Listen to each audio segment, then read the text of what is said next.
건축을 다 하고 8장에 보면 백성들 앞에 서서 연설을 했어요. 그 연설은 그냥 단순한 연설이 아니고 성전 건축을 왜 했는가, 이렇게 오늘날로 말하면 경위, 성전 건축의 경위, 왜 성전을 건축하게 되었는가 하는 것이고, 그 다음에 길게 기록된 내용이 성전 건축과 관련되어서 건축 후에 하나님께 드린 기도, 이거를 보통 우리가 봉헌기도라고도 하는데 솔로몬의 유명한 기도고요.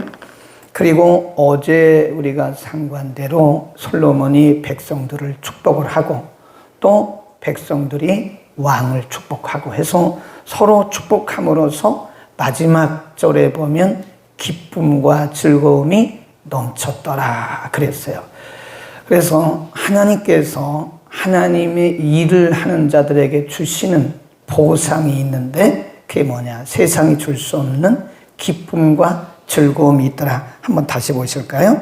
66절 맨 끝에 보면 그 백성 이스라엘에게 베푸신 모든 은혜를 인하여 기뻐하며 마음에 즐거워하였더라. 이것은 성전 건축이 쉬운 건 아니죠. 사실은 굉장히 어려운 과정을 거쳤고 굉장히 어려운 건축이었습니다. 그게 사실은 쉬운 게 아니었죠. 그런데 하나님의 은혜로 성공적으로 이 건축을 다 마친 후에 하나님께서 이들에게, 왕과 백성들에게 기쁨과 즐거움을 주셨더라. 아멘. 오늘날도 하나님은 우리가 육신적으로는 고도해요. 사실은 하나님의 일을 하고 하나님이 기뻐하시는 일을 하는 것은 육신적으로나 정신적으로 굉장히 힘듭니다. 힘들지 않은 일이 어디 있나요? 그런데 영적으로는 기뻐요.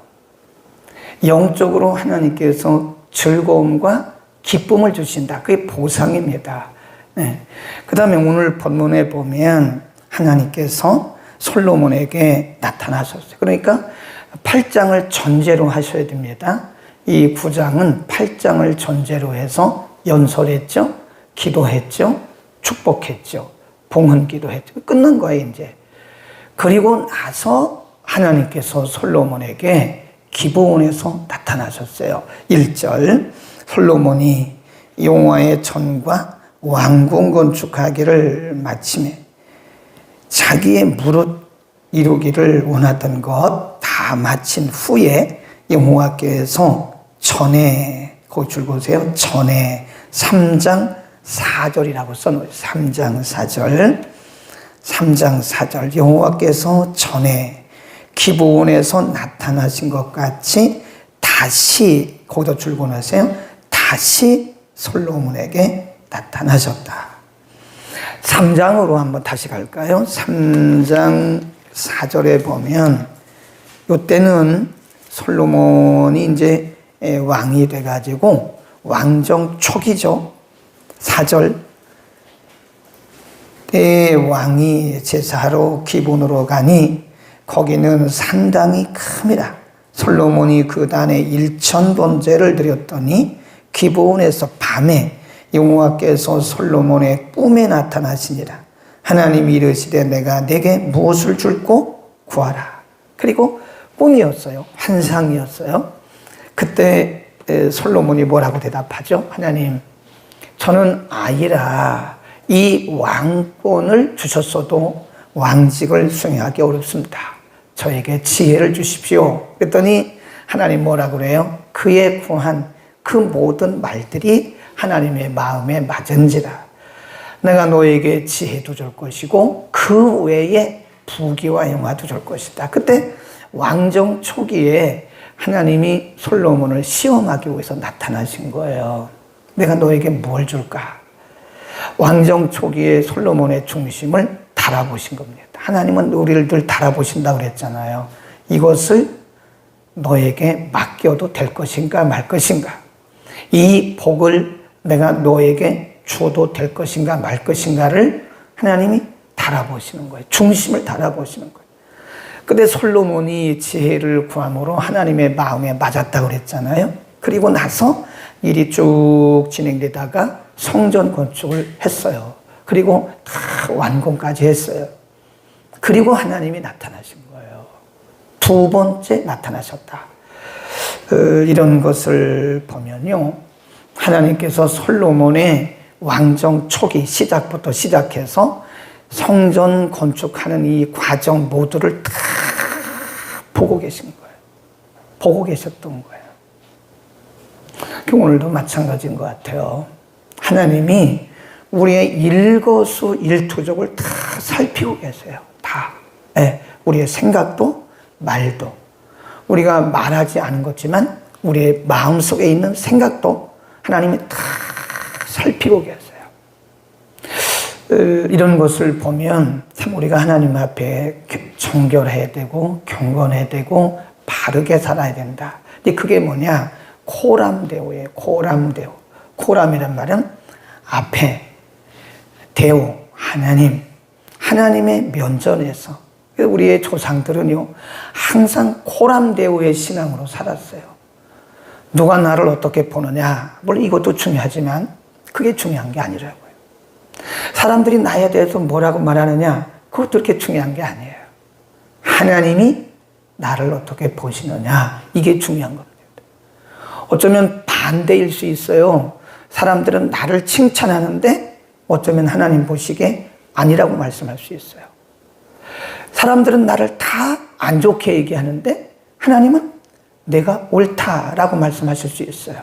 그러니까 사람들이 보는 것은 정확하지가 않아요. 우리를 칭찬하고 해도 그것이 옳지 않을 수가 있어요. 때로는 사람들이 우리를 막 방해하고 반대하고 이래도 어쩌면 그것이 하나님 보시기에 맞을 수도 있어요. 그러니까 사람이 보는 것은 정확하지가 않습니다. 그냥 자기 입장에서 보는 거예요. 그러나 하나님은 정확하게 사람을 보시고 우리를 살피시는 거예요. 그러니까 우리가 어떤 일 하나를 하더라도요, 진실된 마음으로 해야 됩니다. 아멘. 하나님이 보고 계시잖아요. 하나님이 우리의 중심을 다 달아보고 계시잖아요. 우리가 하는 이 일이, 우리가 하는 기도가, 예배가, 섬김이 크거나 작거나 그 경중을, 사람들은 경중을 따지지만 하나님은 그 중심을 보시는 거예요. 그래서 하나님 보시기에 옳아야 된다. 그래서 우리는 항상 코람데오의 신앙으로 살아갑시다. 하나님이 우리의 중심을 보기를 원하시는 거예요. 그래서 그 하나님의 기준에 맞으면 하나님이 일을 또 맡기십니다. 일을 또 맡기시고 또 맡기시고 또 맡기셔요. 그러니까 우리가 사역이 많다라는 것은 꼭 그런 것은 아니지만, 꼭 그렇진 않지만, 이 사역이 많다라는 것은 하나님이 그를 인정하셨다고 하는 증거일 수도 있어요. 우리가 하나님의 일을 하는데 내가 하고 싶다고 물론 할 수는 있지만 그건 어느 정도까지지 내가 하고 싶다고 할 수 있는 것은 아니에요. 하나님의 일은. 그러니까 하나님이 허락하셔야 하는 거 아니겠습니까? 그러니까 우리가 이렇게 보면서 사역을 자꾸 또 맡기고 또 맡기고 또 맡긴다는 것은 하나님이 우리를 인정하셨다고 하는 증거일 수도 있다. 아멘. 그 다음에 하나님이 이렇게 하세요. 약속도 하시고 경고도 하십니다. 3절, 저에게 이르시되 내가 내 앞에서 기도하며 간구함을 내가 들었은즉 내가 너의 건축한 이전을 거룩하게 구별하여 나의 이름을 영원히 그곳에 두며 나의 눈과 나의 마음이 항상 거기 있을 것이다. 내가 기도한 대로 솔로몬이 기도했잖아요. 내가 내 기도한 것을 다 들었어. 그리고 내가 내게 기도한 것을 내가 다 응답할 거야. 근데 조건이 있어요. 거기 보세요. 4절. 내가 만일 이게 조건이라니까요. 내가 만일 내 아비 다윗의 행함같이 마음을 온전히 하고 바르게 하여 내 앞에서 행하며 내가 내게 명한 대로 온갖 것을 순종하여 나의 법도와 율례를 지키면 5절 시작. 내가 내 아비 다윗에게 하여 이르기를 이스라엘 위에 오를 사람이 내게서 끊어지지 아니리라 한 대로 너의 이스라엘의 왕위를 영원히 견고케 하리라. 거기요. 그러나 6절부터는 그러나입니다. 그러니까 4절 5절은 내가 성전 건축한 거 참 좋아. 그리고 잘했어. 내가 건축한 성전을 내가 기뻐해. 그런데 내가 만일 내 아버지 다윗처럼 그렇게 말씀 중심이고 하나님 중심이고 하나님의 말씀과 규례와 법도대로 하면 내가 이 성전도 기뻐하는 것처럼 너의 왕위를 내가 견고케 할 거야. 이 조건이라니까요. 6절 그러나라고 써놓으세요. 그러나 상황이 바뀌는 거예요. 그러나 만일 너희나 너희 자손이 아주 돌이켜 나를 좇지 아니하며 내가 너희 앞에 둔 나의 계명과 법도를 지키지 아니하고 가서 다른 신을 섬겨 그것을 숭배하면 내가 이스라엘을 나의 준 땅에서 끊어버릴 것이요 내 이름을 위하여 내가 거룩하게 구별한 이 전 솔로몬의 성전이에요. 이 성전이라도 내 앞에서 던져버리리니 그랬어요.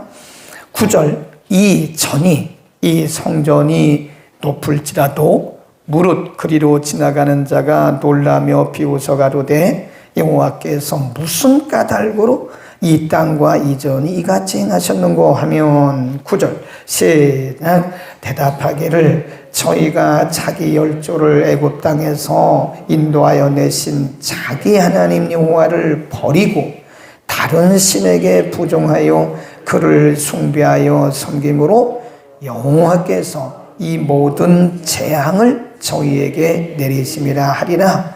다른 민족이 하는 얘기예요. 만일 내가 너입니다. 솔로몬에게 하는 얘기. 네가 너의 아버지 다윗처럼 내가 너에게 준 그 규례와 법도와 계명대로 말씀대로 잘 행하면 이 왕권이 계속될 것이다.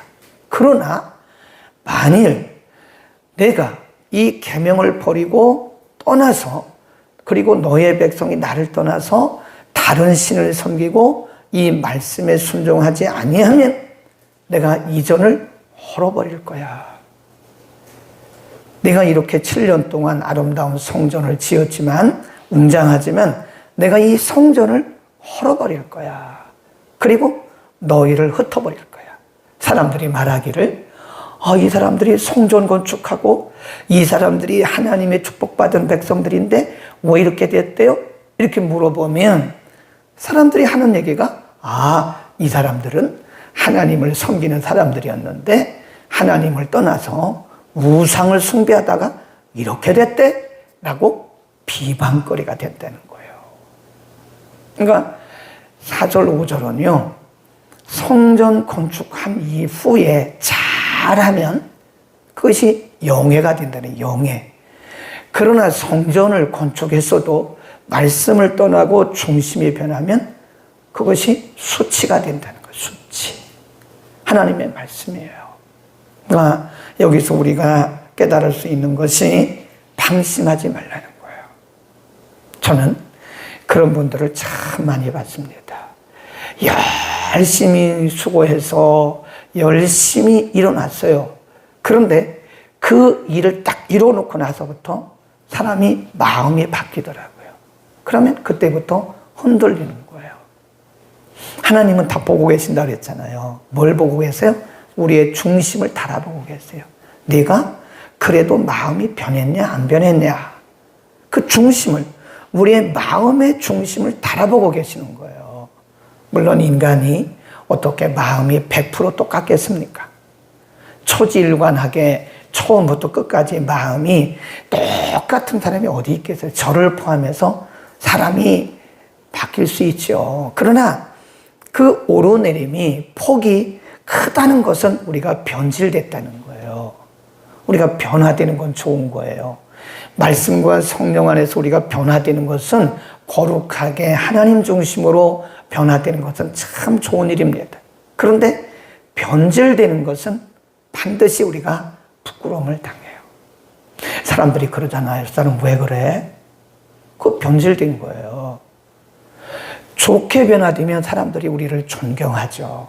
하나님도 우리를 기뻐하시죠. 아, 사람이 변화됐구나. 변화됐구나. 세상적인 사람이 하나님 중심으로, 자기 중심적이었던 사람이 공동체 중심으로, 자기 고집대로 하던 사람이 말씀대로, 이야, 멋있다. 참 훌륭하다. 참 경건하다. 이렇게 우리를 칭찬하고 하나님도 우리에게 영예를 주신다니까요. 그런데 우리의 중심이 바뀌었어요. 저 사람 안 그랬었는데 왜 저러지? 이런 말을 들었다는 것은 우리가 변화된 게 아니고요. 변질되어 가는 거예요. 우리는 하나님 앞에서 우리의 중심을 변질되지 않도록 조심해야 됩니다. 방심은 금물이에요. 대개 보면 언제 무너지느냐? 정상에 오르고 나서 무너져요. 대부분. 참 안타깝더라고요. 네. 아, 저 사람이 그 정상까지 오르는데 얼마나 힘들었겠어요. 그 긴 시간 동안 얼마나 힘들고 얼마나 많은 날 동안 괴로웠었고 많은 시간들을, 많은 물질들을 투자했을 것 같아요. 그런데 정상에 오르고 나서 방심하는 바람에 거기서부터 그냥 추락해버리는 거예요. 그런 사람들이 간혹 있어요. 그 왜 그렇죠? 방심해서 그래요. 방심은 절대 금물입니다. 거기다 써놓으세요. 여러분 노트에다가, 그리고 아니면 구절 옆에다가 방심은 절대 금물이다. 이건 저에게도 절대적으로 필요한 말씀이고 여러분에게도 절대적으로 필요한 말씀입니다. 우리가 아름답게 변화되어 가야죠. 거룩하게 변화되어 가야죠. 경건하게 변화되어 가야죠. 성숙해져 가야죠.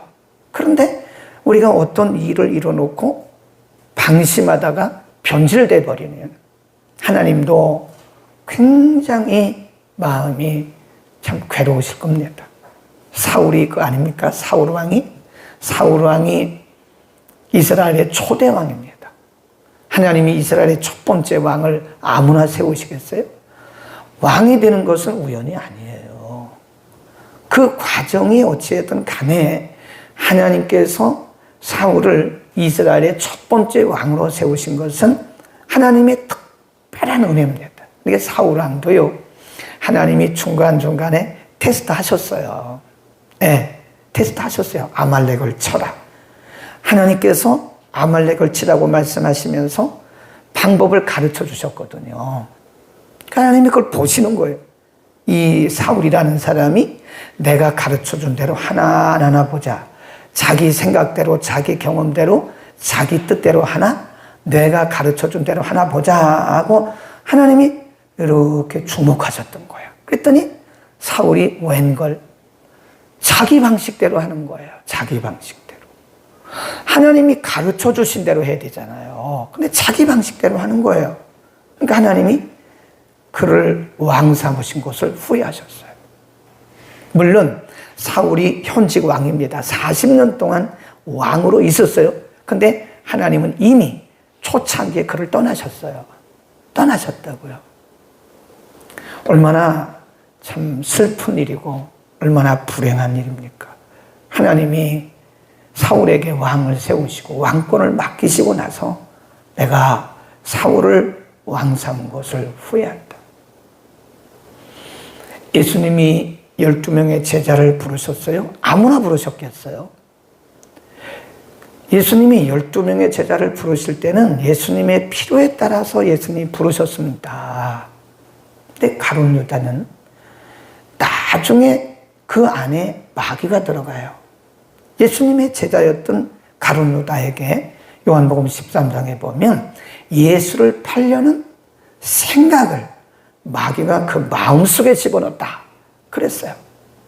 그러니까 참 불행한 사람이죠. 근데 예수님께서 어느 날 이런 말씀하셨어요. 유다에게.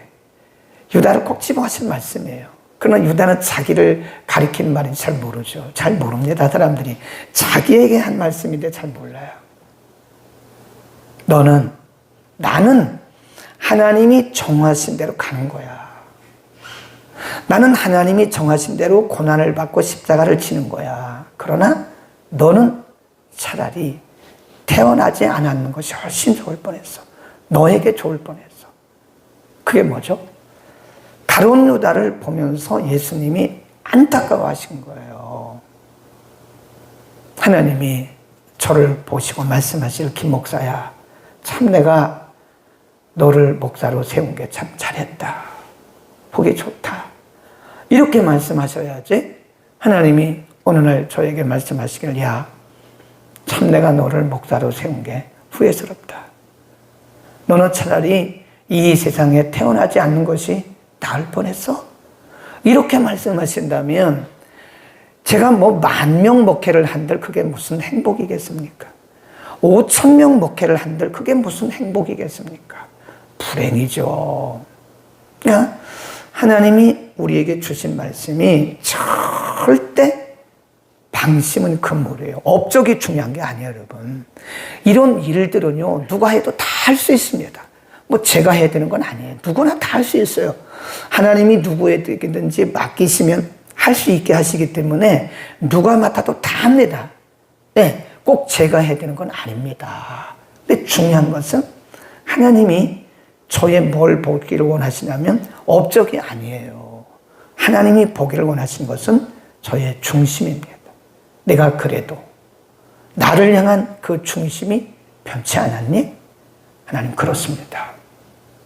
이 대답을 하나님은 듣기를 원하시는 거예요. 내가 지금 고난의 어려운 수렁 속에 빠져 있는데 그 고난 속에서도요, 하나님 우리를 달아보시는 거예요. 무조건 사탄의 역사라고 말하지 마세요. 하나님이 고난 속에서 우리와 더 가까워지기 위해서, 하나님께 더 가까이 나오기 위해서, 하나님을 찾는 그 믿음의 중심을 보시기 위해서 하나님이 때로는 우리에게 고난을 허용하세요. 그게 허용섭리입니다. 허용섭리예요. 잘 되는 것은 하나님의 축복이고 어렵고 실패하고 고난은 막이다. 이건 절대 성경이 아닙니다. 그렇지 않아요. 그러면 뭐 욥은 버림받은 사람입니까? 아니잖아요. 그렇게 우리가 이원론적으로 성경을 해석하면 우리는요, 그건 성경적인 해석이 아닙니다. 하나님이 우리를 고난의 깊은 수렁에 한번 허락을 해보세요. 그리고 그 고난 속에서도 믿음이 변하지 않고 하나님을 향한 그 시선이 흔들리지 않고 그럼에도 불구하고 하나님을 바라보는지, 그거를 하나님은 기대하고 계시는 거예요. 네가 그래도 나를 신뢰하니? 이렇게 내가 어려워도 네가 나를 믿을래? 하나님 그걸 보기를 원해요. 하나님 그렇습니다. 하나님 그렇습니다. 다윗이 말하기를, 내가 사망의 음침한 골짜기를 다닐지라도 내가 해를 두려워하지 않는 것은 주께서 나와 함께 하시기 때문입니다. 하나님, 내가 지금 이렇게 고난의 수렁에 빠져서 허우적대고 있지만 나는 혼자가 아닙니다. 주님이 여기 나와 함께 하시고 하나님이 나를 붙들고 계심을 나는 그래도 믿습니다. 하나님이 딱 보시고, 그러냐, 참 기특하구나. 내가 보기를 원했던 것은 바로 그거야. 내가 너를 통해서 내가 듣기를 원했던 말이 너의 그 고백이었어. 그거 아닙니까? 반대로 하나님이 때로는 우리에게요, 감당할 수 없는 복을 주실 때가 있어요. 하나님이 주시는 복은요, 감당이 안 됩니다. 열면 닫을 자가 없어요. 아멘. 그런 복을 여러분 한번 받으시기를 축복합니다. 근데 그런 복을 받는 게 중요한 게 아니에요. 대부분 하나님이 복을 주신 후에 여기서부터 사람들이 성공과 실패가 갈라져요. 그럼에도 불구하고 마음이 변하지 않고 하나님을 끝까지 바라보고 마음이 변하지 않는 사람은 하나님이 좋다 그래요. 그런데 감당할 수 없는 축복을 주시고 나니까 사람이 변하는 거예요. 기도의 시간도 짧아지고 예배 횟수도 줄어들고 말씀을 상고하는 묵상하는 시간도 줄어들고 그 자기 중심으로 살아가는 거예요. 그러면 하나님이, 야, 그건 아니야. 그건 아니야. 사람들 무시하고 없는 사람들 함부로 하고 그러면 야 그건 아닌데 하나님이 우리를 바라보시면서 내가 너를 복 주신 게 그게 아니었는데 목적이 그게 아니었는데 하나님이 어쩌면 그거를요 그냥 거둬가실 수 있어요. 하나님이 거두시는 거 순간입니다. 하나님이 많은 것을 주신 분도 하나님이세요. 욥이 그러잖아요. 욥기 1장에 주신 분도 하나님, 가져가신 분도 하나님. 주신 분도 하나님이시기 때문에 하나님이 그거 거두시는 거예요. 시간 문제입니다. 그러니까 우리가 절대로 방심하면 안 돼요. 절대로 마음이 이게 헤어지면 안 돼요. 풀어지면 안 돼요. 어떤 경우에도 긴장해야 됩니다. 그러니까 실질적으로는요. 우리가 고난의 때에도 긴장해야 되지만 하나님이 복을 막 쏟아 부어주실 때 긴장해야 돼요. 내 마음이 변치 않기 위해서. 하나님을 향한 나의 시선이 흔들리지 않기 위해서. 다른 사람을 향한 나의 시선이 흔들리지 않기 위해서 우리는 늘 방심하지 말아야 됩니다. 아멘. 저에게도 절대 필요한 것이고 여러분에게도 절대 필요합니다. 이런 말을 듣자고요. 사람들에게 멋있게 변화됐다. 말씀과 성령 안에서 참 아름답게 변화됐네. 이런 말은 우리가 1000번, 10,000번 들어도 좋아요. 그런데 저 사람 왜 저래? 이런 말을 들으면 안 돼요. 저 사람 안 그랬었는데 왜 저래? 이 말은 우리가 지금 겪으려고 하고 있다는 거 빨리 돌이켜야 돼요. 기도하겠습니다. 걸어가신 우리 아버지, 오늘도 솔로몬에게 나타나셔서 주신 귀한 말씀을 오늘도 상고했습니다.